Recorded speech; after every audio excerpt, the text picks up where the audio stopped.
Today we are going to read Chapter 22, Goodbye for the Present, from the book Heidi, written by Johanna Spyri.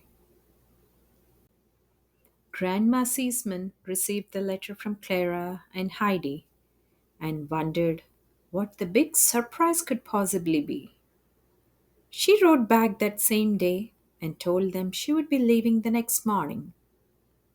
Peter brought the letter up in the morning. The girls were already up waiting for him. As soon as they read the news, they began at once to get everything ready for the big day. Heidi spent the morning cleaning out the hut, while Clara sat and watched her. Then the girls got dressed and sat down outside to wait. Alp had been out gathering flowers, and he brought back a big bunch to put inside the hut. Heidi kept getting up to see if there was any sign of their visitor, and at last the little procession came into sight. In front was a guide leading Grandma's horse, and a man with a laden basket walked behind him. When they reached the little plateau on which the hut stood, and the old woman saw the children, she cried out with concern, "Why, Clara, where is your chair? What is this all about?"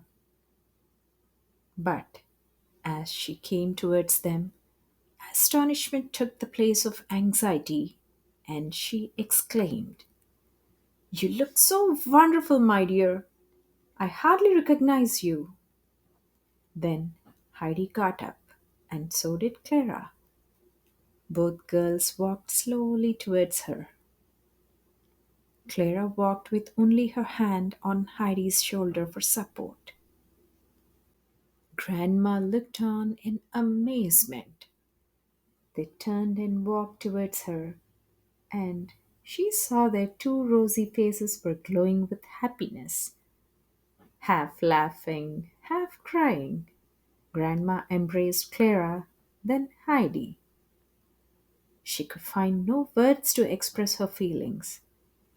Then she saw Uncle Alp, who had come outside and was watching with a pleased smile.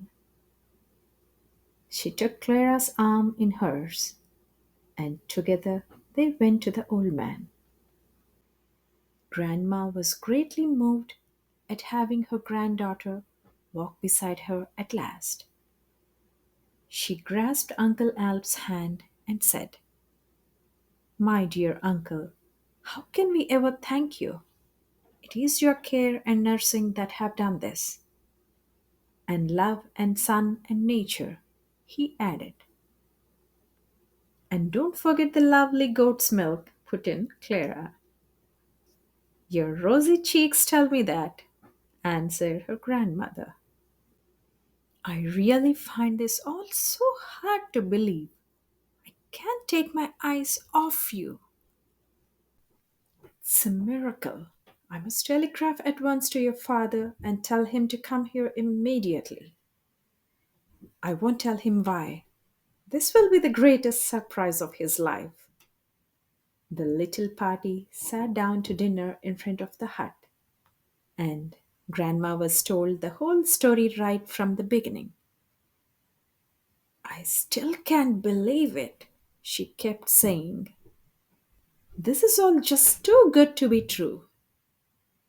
As it happened, Mr. Seaman also had been planning a surprise.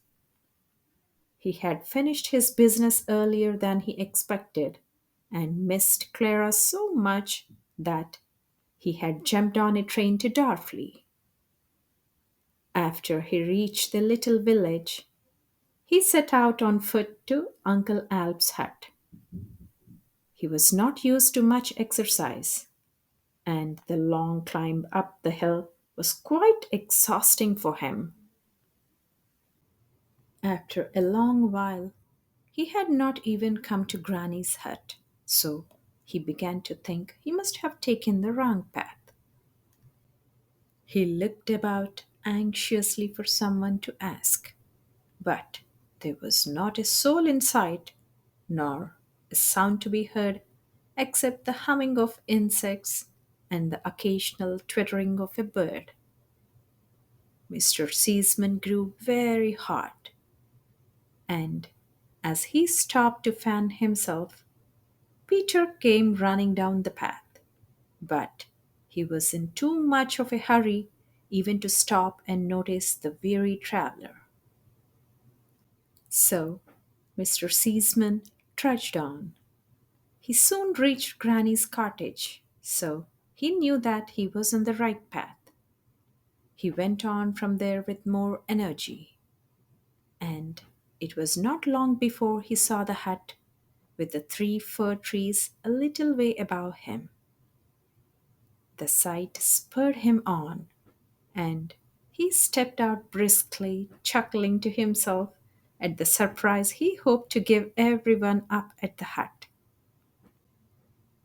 As he stepped thankfully toward the level ground on which the hut stood, he saw two people coming towards him, a tall, fair girl leaning on a smaller girl. He stood still and stared. Suddenly his eyes filled with tears. He was strangely reminded of Clara's mother, who had had just such fair hair and delicate white cheeks. He hardly knew whether he was awake or whether he was dreaming. "Don't you know me, Papa?" Clara asked. "Am I so different? Am I changed?" At that, he strode towards her and took her in his arms. "Changed indeed!" he cried. "Is it possible? Can I believe my eyes?" He stepped back a few feet to see her better, then drew her close again. His mother joined them, anxious not to miss a single second of this great moment. "Well, what do you think of that, my son?" she asked. And then she added, "You thought you'd give us a surprise, a lovely one. But as it turns out, it is nothing to the one we were preparing for you. Is it now?" She kissed him warmly as she spoke. "Now, come and meet Uncle Alp. We owe him so much. I believe both he and Heidi were responsible for all this." Then Mr. Seaman looked down and gave her a big kiss and a hug. "I'm so glad to see you looking well again, too. Why, you look as happy and healthy as you did when you first came to stay with us in the city." Heidi smiled up at him. She was so pleased that it should be here on the mountain that her good friend had found such happiness. Then Mr. Seaman and Uncle Alp sat down on the small bench outside the hut. The two men had much to talk about. After Mr. Seaman thanked Uncle Alp again and again, he asked him to tell the whole story of Clara's remarkable recovery. He put out his hand and grasped Uncle Alp's large, rough one warmly. "Dear friend," he said, "I'm sure that you will understand what I mean when I say that for years I have never known real happiness. What were all my money and my success worth if they could not make my poor little girl well? Money can only buy things, but it can never bring health or true happiness. Now you and Heidi have given us both something to live for that can never be repaid. But you must tell me if there is any way I can show my thanks. I'll do anything that is in my power to show my gratitude." Uncle Alp listened quietly. Then he replied, I have a share too in your joy at Clara's recovery. In that lies my reward. There is only one thing I really wish. I'm old and I cannot expect to live much longer. I shall have nothing to leave Heidi when I die. She has no one but me. If you would promise me that Heidi need never have to go and earn her living among strangers, that would be reward enough for me. That is something you need not even ask, Mr. Seaman answered. Heidi is already like one of my family. We shall never allow her to be left with strangers. I promise you that. I'll make provisions for her during my life and afterwards as well. Amen to that, added Grandma, who had stood beside her son during this last part of the conversation. Then she put her arm around Heidi and asked, "Have you a wish to be granted?"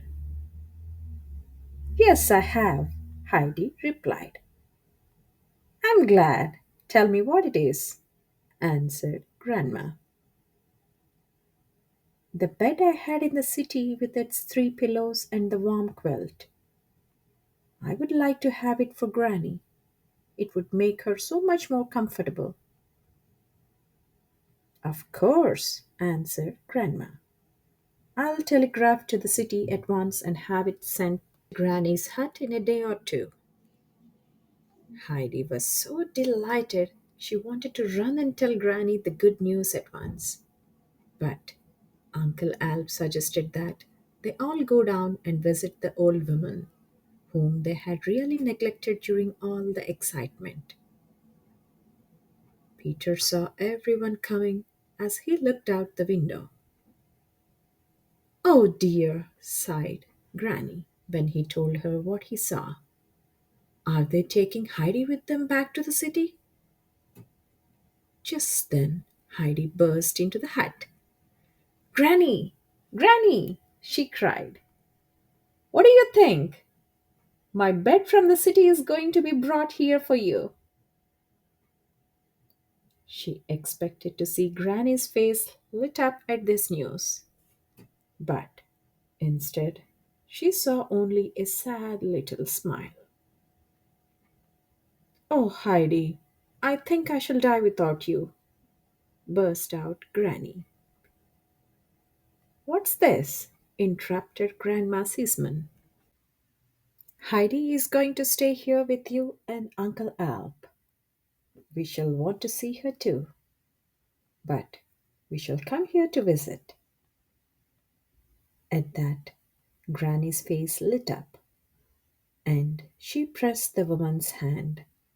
Heidi hugged her again. "I did not know there were such good people in the world. It renews my faith in humankind," said Granny. Then everyone stood in the hut and shared a very special moment of happiness, love, and friendship that none of them would ever forget. The end. I hope you enjoyed the story, and I wish you to adapt the positive characteristics just like Heidi, like the resilience, kindness, and many, many good traits. On this note, we'll get to know about the author. Johanna Spyri was born in 1829 in the Swiss village of Herzl. Her house overlooked the mountains, and they inspired her to write the story of Heidi. She moved to the city of Zurich after she married an attorney. Her yearning for her childhood home in the small village came out in the many children's stories she wrote. Although the author died in 1901, Heidi lives on as a story about the joy of life in the Swiss Alps. Thanks for watching, and we'll be back with another story. Until then, take care.